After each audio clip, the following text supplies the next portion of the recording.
Magandang araw at maligayang pagdating. Pakinggan ang kwento, huwag kalimutang mag-subscribe at i-on ang notifications para sa mga susunod pa. 5 taon nang kasal si Rachel kay Michael at sa loob ng mga taong iyon, binuo nila ang isang relasyong nakasalig sa tiwala at pagtutulungan. Si Michael ang kanyang kanlungan, ang tipo ng lalaking laging nagpaparamdam sa kanya na siya'y protektado at pinakikinggan. Bagamat magkaiba ang kanilang mga ugali, si Rachel ay mas mahiyain at si Michael naman ay mas palakaibigan, ang balanse sa pagitan nila ang nagpatibay sa kanilang pagsasama. Hindi si Rachel ang tipo ng babae na madaling mapahanga. Bata pa lang, natutunan na niya mula sa kanyang ina na ang ilang uri ng atensyon ay isang ilusyon lamang at ang mga papuring walang laman ay hindi dapat sineseryoso. Palagi niyang pinaninindigan ang sarili laban sa mga mapilit na tingin at matatamis na salita. Ngunit nitong mga huling araw, isang lumalaking kabalisahan ang unti-unting namumuo sa kanyang kalooban. Hindi ito takot o biglaang pagkataranta, kundi isang bagay na mas banayad, ngunit parehong nakababagabag. Nagsimula ang lahat sa isang pagkakataon. O iyon ang pilit na ipinapaniwala ni Rachel sa sarili noong una niyang mapansin ang lalaking iyon. Nasa grocery store siya noon at namimili. Isang matangkad na lalaki, maayos manamit, may maikling balbas, madidilim na mga mata, at isang ngiting tila sanay na. Nang magkasalubong sila sa dairy aisle, ngumiti ito. Walang kakaiba. Ngumiti siya pabalik bilang paggalang at nagpatuloy na sa checkout. Kinabukasan, ang parehong lalaki ay nagpakita sa coffee shop na madalas puntahan ni Rachel bago pumasok sa trabaho. Nakaupo ito 2 mesa ang layo, abala sa kanyang telepono, ngunit malinaw na pinagmamasdan siya. Nang mailagay niya ang kanyang order at maupo, lumapit ito. Pasensya na, pero parang nakita na kita dati. Hindi ka ba nagtatrabaho sa Benson Publishing? Nag-angat ng tingin si Rachel mula sa kanyang telepono. Ang tanong ay napakabiglaan kaya't nabigla siya. Hindi, siguro nagkakamali ka lang ng tao. Ganoon ba? Kakaiba. Sigurado akong pamilyar ang mukha mo. O baka naman sinasabi lang ng kutob ko na dapat kitang makilala. Tumawa ito na may kaswal na tono ng isang taong naniniwalang hindi siya matatanggihan. Pilit nang ngumiti si Rachel at ibinalik ang atensyon sa kanyang telepono, umaasang maiintindihan nito ang mensahe. Nagatubili ang lalaki saglit, ngunit hindi na namilit. Bumalik na lang ito sa kanyang mesa. Naging kakaiba iyon para kay Rachel, ngunit ipinagpatuloy niya ang kanyang araw. Gayunpaman, hindi niya maialis ang pakiramdam na may mali. Kilala niya ang ganitong diskarte, isang klasikong panliligaw na nagpapanggap na pagkakataon, isang kalkuladong hakbang na ginagamit ng ilang lalaki para pababain ang depensa ng isang babae nang hindi masyadong halata. Umasa siyang iyon ay isang di sinasadyang engkwentro at hindi na niya ito muling makikita, ngunit nagkamali siya. Makalipas ang 2 araw, nasa gym siya na madalas niyang puntahan. Napansin niya ito sa salamin habang nasa treadmill siya. Hindi ito nakasuot ng damit pang ehersisyo, maong at kaswal na damit lang. Nakasandal ito sa pader malapit sa front desk at diretso ang tingin sa kanya. Sa pagkakataong iyon, kinilabutan si Rachel. Imposibleng nagkataon lang ito. Nang matapos siyang mag-ehersisyo, pumunta siya sa water fountain at sa kanyang paglingon, nandoon na ito. Mukhang gusto talaga ng tadhana na mag-cruise ang landas natin. Sabi nito na may tiwalang ngiti. Nag-cross ng braso si Rachel. O baka naman sinusundan mo ako. Tumawa ito. Wow, diretsahan ka pala. Nagtataka lang ako na nagkita na naman tayo. Naniniwala ka ba sa mga senyales? Isang maikling at tuyong ngiti ang isinukli niya. Naniniwala ako na may mga taong hindi alam kung kailan dapat tumigil. Itinaas nito ang mga kamay na parang sumusuko. Sige, igagalang ko yan, pero kung sakaling magbago ang isip mo. Hindi na hinintay ni Rachel na matapos ito. Kinuha niya ang kanyang bag at umalis nang hindi lumilingon. Sa pagkakataong ito, nag-aalala na siya. Malinaw na hindi lang ito basta nakakasalubong sa kanya. Pero ano ang gusto nito? Isa lang ba itong mapilit na lalaki o may mas malalim na dahilan? Sa mga sumunod na araw, naging mas maingat si Rachel sa kanyang paligid. Iniiwasan niya ang mga dati niyang pinupuntahan, binago ang kanyang routine, at dumaan sa iba't ibang pinto sa trabaho para mabawasan ang tsansang makita ang estranghero. Ngunit sa kabila ng kanyang mga pagsisikap, nagpakita pa rin ito. Biyernes ng gabi, naghapunan si Rachel kasama ang isang kaibigan sa isang mataong restaurant sa siyudad. Sa kalagitnaan ng kanilang usapan, naramdaman niya ang isang pamilyar na titig. Nang magangat siya ng tingin, nakita niya ito sa bar, binibigyan siya ng isang halos mapanghamong ngiti. Bumilis ang tibok ng kanyang puso. Anong ginagawa nito roon? Sinubukan niyang huwag itong pansinin pero hindi niya magawa. Nang pumunta sa banyo ang kanyang kaibigan, lumapit ito. Gusto talaga ng universo na mas makilala natin ang isa't isa. Huminga ng malalim si Rachel at nagpa siya na tapusin na ito. Makinig ka. Ano man ang larong ginagawa mo, hindi ako interesado. Kaya tigilan mo na ang pagsulpot kung saan man ako magpunta. Dahan-dahan itong kumurap, nakangiti pa rin. Pakiusap ba yan o utos? Babalayan. Malamig na ngayon ang kanyang boses. Nawala saglit ang ngiti nito.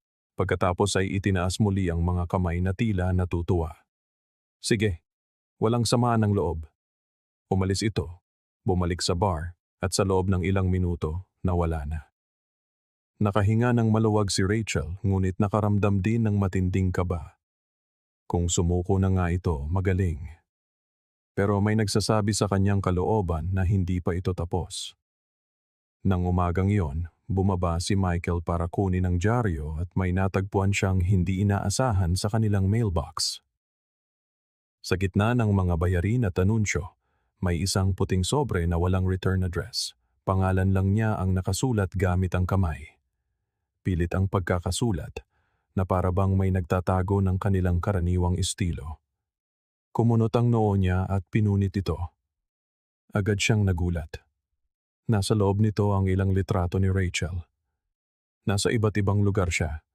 Sa coffee shop, sa gym, kahit sa restaurant kung saan siya naghapunan kasama ang kanyang kaibigan. At sa lahat ng iyon, naroon ang parehong misteryosong lalaki. Ilang litrato ang nagpapakita na si Rachel ay sumusulyap sa direksyon nito, habang ang iba naman ay tila kumukuha ng mga tagpo ng pag-uusap. Sa unang tingin, walang mukhang kahina-hinala, ngunit ang anggulo ng mga kuha, ang paraan ng pagkakakuha, ay nagpapahiwatig na si Rachel at ang estrangherong ito ay sobrang malapit. Naramdaman ni Michael na nanikip ang kanyang dibdib. Kilala niya ang asawa niya, nagtitiwala siya rito. Pero sino ang nagpadala ng mga litratong ito? At bakit? Tiningnan niyang muli ang mga ito ng maingat. Ang iba ay black and white, ang iba ay may kulay. Ang ilan ay nakatutok kay Rachel, ang iba sa lalaki. Ang pinakakakaiba ay tila lahat sila ay kinunan ng hindi alam ni Rachel. Sandaling pinilit ni Michael na huminga. Hindi siya padalos-dalos na tao, kailanman. Ang pagsasama nila ni Rachel ay laging nakabatay sa komunikasyon at pag-unawa. Ngunit may bumaluktot sa kanyang kalooban. Malinaw ang intensyon sa likod ng mga larawang ito, ang magtanim ng duda. Pumasok siya sa loob, ramdam ang bigat ng sobre na parang naglalaman ito ng higit pa sa ilang piraso ng papel. Umakyat siya at natagpo ang nagbibihis na si Rachel. Ngumiti ito sa kanya, ngunit nawala ang ngiti nang mapansin ang seryosong ekspresyon niya. Anong problema? Tanong niya, habang isinusuot ang isang hikaw. Nag-atubili si Michael. Ayaw niyang maging tipo ng lalaking basta na lang nagbibintang ng walang ebidensya, na hinahayaang sirain ng hinala ng iba ang tiwalang kanilang binuo. Pero kailangan niya ng mga sagot. May nagpadala sa akin nito kanina, sabi niya, habang inaabot ang sobre. Kinuha ni Rachel ang mga litrato at sa pagtingin sa una, nagbago ang kanyang muka. Ano?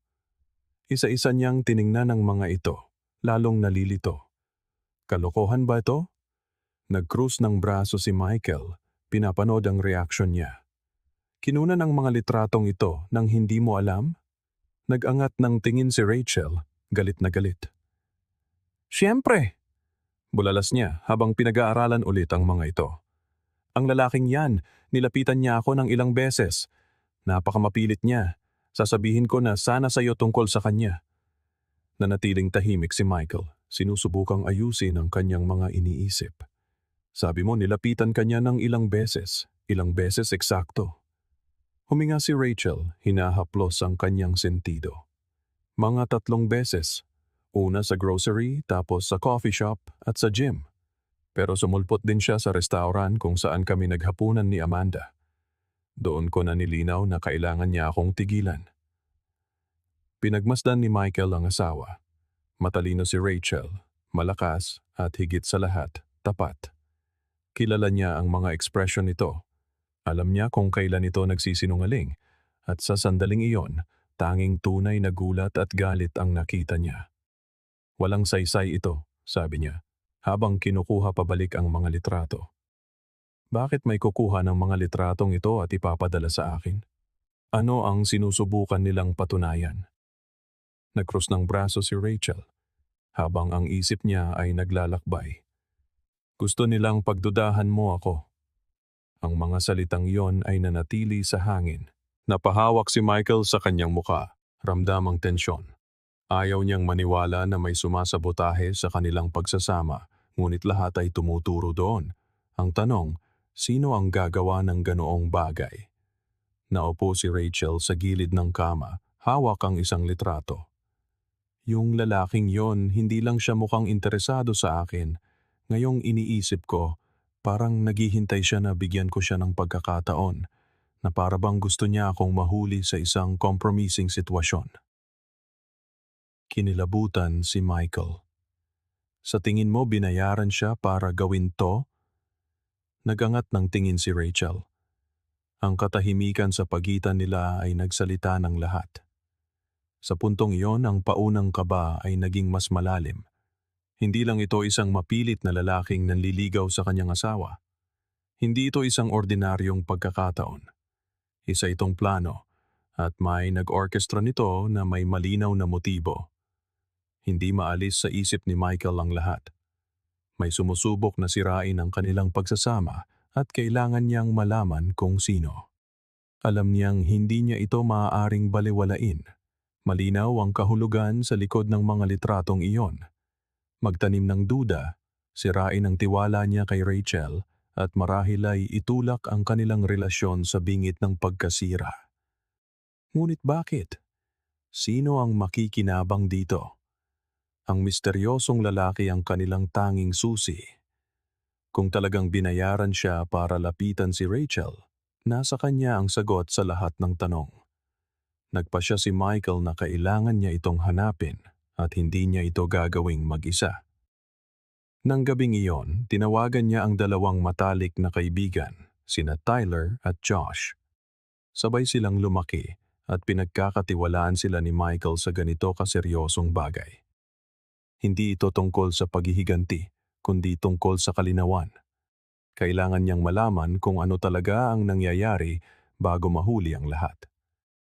Nang magkita sila sa isang tahimik na bar, ipinaliwanag ni Michael ang lahat. Ikinuwento niya ang tungkol sa mga litrato, ang kakaibang kilos ng lalaki, at ang kutob niyang may mas malaking nangyayari. Nakikinig ng mabuti sina Tyler at Josh, nagpapalitan ng seryosong tingin.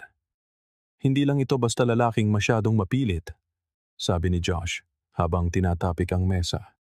Kung sumusulpot siya kung nasaan man si Rachel, ibig sabihin, alam niya kung saan siya hahanapin. Ibig sabihin, may impormasyon siya tungkol sa routine niya. Sumang-ayon si Tyler. At ang katotohanang may nagpadala sa iyo ng mga litratong iyon ay nagpapatunay na ang layunin ay hindi para makuha niya si Rachel. Ang layunin ay para isipin mong may namamagitan sa kanila. Matagal nang hinala ni Michael iyon, ngunit ang marinig ito mula sa iba ay nakababahala. Huminga siya ng malalim at sumandal. Kailangan kong hanapin ang lalaking to. Nag-cross ng braso si Josh, nag-iisip. Kaya kong gawin yan. May kaibigan ako sa private security. Kung palaging nasa mga lugar na yan ang lalaking to, mahahanap natin siya. Tumango si Michael. Sige, mas maaga, mas maganda. Makalipas ang 2 araw, tumawag si Josh. May pangalan na tayo, Ethan Carter. Nakatira sa isang lugar sa downtown. Mukhang tipo ng taong mahilig sa madaling pera. Nasa akin ang address niya. Naramdaman ni Michael ang pinaghalong ginhawa at kaba. Sa wakas, mayroon na silang lead. Nang gabing iyon, nagmaneho sila ni Tyler at Josh papunta sa lugar ni Ethan. Luma ang gusali, ang mga pader ay kupas na sa panahon. Naghintay sila sa labas hanggang sa lumabas si Ethan. Paalis ito, suot ang isang leather jacket at may kausap sa telepono. Hindi na nagaksaya ng panahon si Michael. Hoy Ethan? Huminto ang lalaki at kumunot ang noo nang marinig ang pangalan niya. Nang lumingon ito at makita si Michael, tumigas ang ekspresyon nito.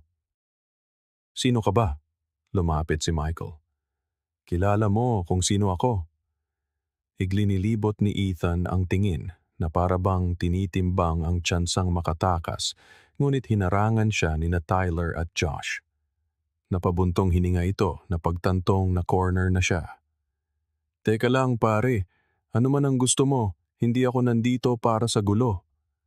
Nag-cross ng braso si Michael. Kung ganoon mas mabuting magsalita ka na. Sinubukang magpakita ng kumpiyansa ni Ethan, ngunit ipinagkanulo siya ng kanyang kilos. Kinakabahan ito. Hindi ko alam ang sinasabi mo. Inilabas ni Michael ang isa sa mga litratong natanggap niya. Alam na alam mo ang sinasabi ko. Binayaran ka para lapitan ang asawa ko at gusto kong malaman kung sino ang nag-utos sa'yo. Ilang beses kumurap si Ethan, dumidilim ang ekspresyon. Wala akong utang na paliwanag sa'yo. Isang maikli at walang ganang tawa ang pinakawalan ni Josh habang nag-cross ng braso. Pwede nating daanin to sa mahirap na paraan, pero sa tingin ko, mas gugustuhin mong iwasan yon. Diniilaan ni Ethan ang kanyang mga labi, nag-aalangan. Saglit siyang nag-isip, tila tinitimbang ang mga kahihinatnan. Pagkatapos ay bumuga siya ng hangin at yumuko. Sige na. Oo, binayaran ako. Kinilabutan si Michael. Sino? Nagatubili ulit si Ethan. Hindi ko pwedeng sabihin. Tumiim ang mga mata ni Michael. Sasabihin mo. Lumingalinga si Ethan, halatang kinakabahan. Kung sasabihin ko sa'yo, malalagay ako sa matinding alanganin. Umiling si Tyler. At sa tingin mo, basta na lang kami aalis?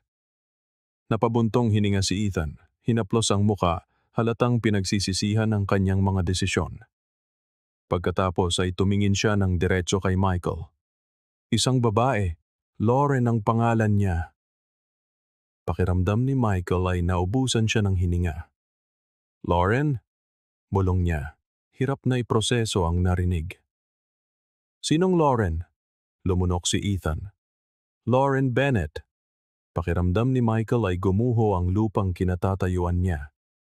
Si Lauren Bennett ang matalik na kaibigan ni Rachel. Ang laging nandyan, ang nag-aalok ng payo, ang nagsasabing gusto lang niya ang pinakamabuti para sa kanilang pagsasama. Siya pala ang nagplanong wasakin ito. Nanatiling tahimik si Michael ng ilang sandali. Hindi kayang tanggapin ng kanyang isip ang nalaman. Si Lauren Bennett, ang parehong Lauren na naging bahagi ng kanilang buhay sa loob ng maraming taon, na tinatawag ang sarili na matalik na kaibigan ni Rachel, tumatawa sa kanyang mga biro at nakikisalo sa kanilang tahanan na parang pamilya. At ngayon, narito ang malupit na katotohanan. Siya ang nag-orkestra ng lahat. Pinanood siya ni Ethan ng may kaba. Sigurado ka? Tanong ni Michael sa mahina at gulat na boses. Pare, hindi ako tanga. Alam ko kung sino ang nagbayad sa akin. Siya yon, si Lauren Bennett. Personal niyang ibinigay sa akin ang pera, sinabing kailangan niya ng pabor, na kailangan ko lang sumulpot at lumandi ng kaunti. Nasa tamang lugar at siya na ang bahala sa iba. Napapikit si Michael. Naglakbay ang kanyang isip sa maraming pag-uusap nila ni Lauren. Palagi itong tila nag-aalala para sa kanila ni Rachel. Kapag nag-aaway sila sa maliliit na bagay, si Lauren ang nagpapakalma. Sinasabihan si Rachel na bigyan siya ng espasyo at sinasabihan naman si Michael na minsan kailangan lang ng mga babae ng kaunting atensyon. Kailangan mo lang balansehin. Ngayon, malinaw na hindi ito tumutulong. Minamanipula niya ang bawat maliit na pagkakataon, hindi dahil nagmamalasakit siya, kundi dahil naghihintay siya ng perpektong tiempo para sirain ang lahat. Minulat niya ang kanyang mga mata at tiningnan si Ethan. Bakit ikaw? Isang pagod na ngiti ang ibinigay ni Ethan. Pera pare, ano pa ba? Hindi ako santo, pero hindi rin ako tanga. Mahirap tanggihan ang madaling pera. Kinuha ko lang ang trabaho. Hindi ako ang dapat mong habulin. Alam ni Michael na tama ito. Isang kasangkapan lang si Ethan. Ang tunay na kataksilan ay nagmula sa isang taong mas malapit. Umatras si Michael, huminga ng malalim. Kung nagsisinungaling ka, babalikan kita. Hindi, sabi ni Ethan, itinaas ang mga kamay. Gusto ko lang mamuhay ng tahimik. Masyado na akong nasangkot dito. Wala nang sinabi si Michael, tumalikod lang at naglakad palayo. Sumunod sina Tyler at Josh, hindi nagtatanong. Alam nilang kailangan niya ng oras para mag-isip. Pabalik sa kotse, mabigat ang katahimikan. Nagmaneho sila nang hindi halos nakikita ang daan habang si Michael ay nakatingin sa labas, malalim ang iniisip. Anong gagawin mo? Tanong ni Tyler sa wakas. Hinigpitan ni Michael ang hawak sa manibela. Haharapin ko siya at gusto kong marinig mula sa sarili niyang bibig. Nasa bahay si Rachel nang dumating si Michael. Mabilis siyang pumasok. Hinubad ang kanyang jacket na may tensyon sa bawat kilos. Agad naramdaman ni Rachel na may mali. Anong nangyayari? Huminto siya at tiningnan ito. Wala itong ideya sa kung ano ang sasapitin at nais sana ni Michael na iligtas siya sa sakit ngunit hindi ito maiiwasan. Nasaan si Lauren? Kumunot ang noo ni Rachel. Ano? Tawagan mo siya. Sabihin mong pumunta siya rito, ngayon na. Umatras si Rachel nalilito. Michael, anong nangyayari? Dahan-dahan niyang hinawakan ang mga balikat nito. Sinusubukang manatiling kalmado. Tawagan mo lang siya. Magtiwala ka sa akin. Nagatubili si Rachel ngunit kinuha ang kanyang telepono. Pagkalipas ng ilang segundo, sumagot si Lauren. Hoy girl! Ang boses niya ay tulad ng dati, masaya at palakaibigan. Napalunok si Rachel. Pwede ka bang pumunta rito ngayon din? Oo naman. May problema ba? Basta pumunta ka. Pagkalipas ng 40 minuto, dumating si Lauren. Pumasok ito na may karaniwang ngiti, perpektong buhok, at tiwalang kilos ng isang taong naniniwalang hindi siya mahuhuli. Wow! Anong misteryo? Anong meron? Diretsahan si Michael. Alam ko na ang lahat. Nawala saglit ang ngiti ni Lauren, mabilis ngunit kapansin-pansin. Lahat tungkol saan? Humakbang siya palapit. Ikaw ang nag-hire sa lalaking yon. Sinubukan mong sirain ang pagsasama namin. Isang nakakabinging katahimikan ang pumuno sa silid. Tumingin si Rachel mula kay Lauren patungo kay Michael, nalilito. Ano? Tumawa ng maikli si Lauren, halos nang iinsulto. Michael, ano ba talaga ang ibinibintang mo sa akin? Natunton ko ang lalaking binayaran mo. Patuloy niya sa mahina at matatag na boses. Sinabi niya sa akin ang lahat. Nakilala ka niya, sinabi niya sa akin ang tungkol sa pera, sa plano mo. Tumigas ang mukha ni Lauren, tuluyang nawala ang ngiti. Umatras si Rachel, bumibilis ang tibok ng puso. Lauren, hindi ito totoo. Tiningnan ni Lauren si Rachel, pagkatapos ay si Michael, at may nagbago sa kanyang ekspresyon. Paano kung totoo nga?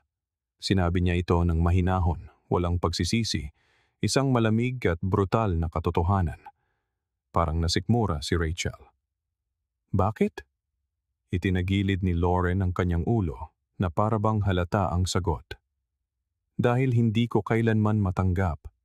Hindi ko matanggap na kayong dalawa ang magkasama. Kinuyom ni Michael ang kanyang mga kamao. Kaya nagpasya kang sirain ang pagsasama namin. Napabuntong hininga si Lauren, nag-cruise ng braso. Sinubukan kong buksan ang mga mata mo, Michael. Akala ko, kapag nakita mo si Rachel na may kasamang ibang lalaki, malalaman mong hindi siya ang inaakala mo. Pero palagi kang bulag. Napakurap si Rachel na parang sinampal. Nagtiwala ako sa'yo. Nagkibit balikat si Lauren. Problema mo yan. Humakbang si Michael, ngunit pinigilan siya ni Rachel. Nasasaktan siya, ngunit may matalas na kalinawan sa kanyang mga mata. Umalis ka, Lauren. Ngumisi ang dati niyang matalik na kaibigan, ngunit walang saya roon, kundi pagkatalo. Sige.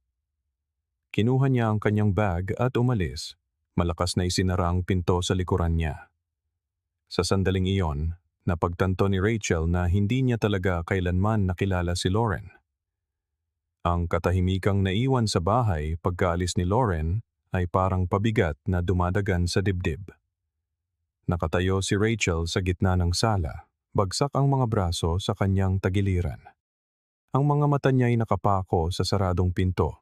Tila umaasang isa lamang itong masamang panaginip. Ngunit alam niyang hindi. Pinagmasdan ni Michael ang asawa. Pilit na tinatantiya ang lalim ng sakit na idinulot ng pagtataksil. Matatag si Rachel, noon pa man. Pero alam niyang may mga sugat na kahit ang pinakamatatag na tao ay hindi kayang dalhin nang hindi nagiiwan ng peklat. Ayos ka lang ba? Malambing niyang tanong. Kumurap si Rachel, para bang nagising mula sa kawalan. Ibinaling niya ang tingin kay Michael. Hindi siya umiiyak, pero ang mga mata niya ay tila ba walang laman. Parang hindi pa niya napagpasyahan kung ano ang dapat maramdaman. Ilang taon kaming naging magkaibigan, mahina niyang sabi. Pinagkatiwalaan ko siya. Pinapasok ko siya sa buhay ko, sa pagsasama natin. Lumapit si Michael at hinawakan ang kanyang kamay. Wala kang kasalanan dito. Isang mapaklang tawa ang kumawala sa kanya. Talaga ba? Dahil sa pakiramdam ko, naging masyado akong bulag para hindi makita ang tunay niyang pagkatao. Itinikom ni Michael ang kanyang mga labi. Kapag nagtitiwala ka, hindi mo inaasahang lolokohin ka. Hindi iyon kamangmangan, iyon ay tanda ng pagiging mabuting tao. Yumuko si Rachel ng ilang sandali, dahan-dahang huminga. Pagkatapos ay itinaas niya ang kanyang mga mata sa asawa. Naniwala ka sa akin, di ba? Noong natanggap mo ang mga litratong iyon? Tinitigan siya ni Michael sa mga mata at tumango. Palagi. Nakahinga ng maluwag si Rachel, medyo gumaan ang pakiramdam. Kung ganun, iyon lang ang mahalaga. Niyakap siya ni Michael at sa wakas ay sumandal siya rito. Ang init ng kanyang yakap ang tanging nagbigay sa kanya ng kapanatagan sa mga nagdaang araw. Malalampasan natin to, bulong niya. Ipinikit ni Rachel ang kanyang mga mata. Hinahayaan ang sariling maniwala sa mga salitang iyon. Sa mga sumunod na araw, unti-unti niyang tinanggap ang mga nangyari. Nananatili ang kirot ng katrayduran, pero napagtanto niyang hindi sulit na pasanin ang sakit na iyon magpakailanman. Pinili ni Lauren ang panlilinlang, manipulasyon at inggit. Ngayon, mag-isa niyang haharapin ang bunga ng kanyang mga ginawa. Si Michael naman, may isang bagay na natutunan na hinding-hindi niya malilimutan. Ang tiwala ay hindi tungkol sa kawalan ng pagdududa, kundi sa pagpiling maniwala sa taong mahal mo sa bawat pagkakataon. Kapag may sumusubok sumira sa isang relasyon, hindi ito tungkol sa mga pekeng ebidensya, sa mga patibong, o sa mga baluktot na salita. Ang tunay na mahalaga ay kung ano ang namamagitan sa dalawang tao. At sa huli, kahit lahat ng kasinungalingan sa mundo ay hindi naging sapat para wasakin ang pundasyong binuo ni na Rachel at Michael. Maraming salamat sa inyong panunood. Kung nagustuhan ninyo, huwag kalimutang mag-subscribe sa channel at i-on ang notifications para hindi mahuli sa mga susunod na video. Hanggang sa muli.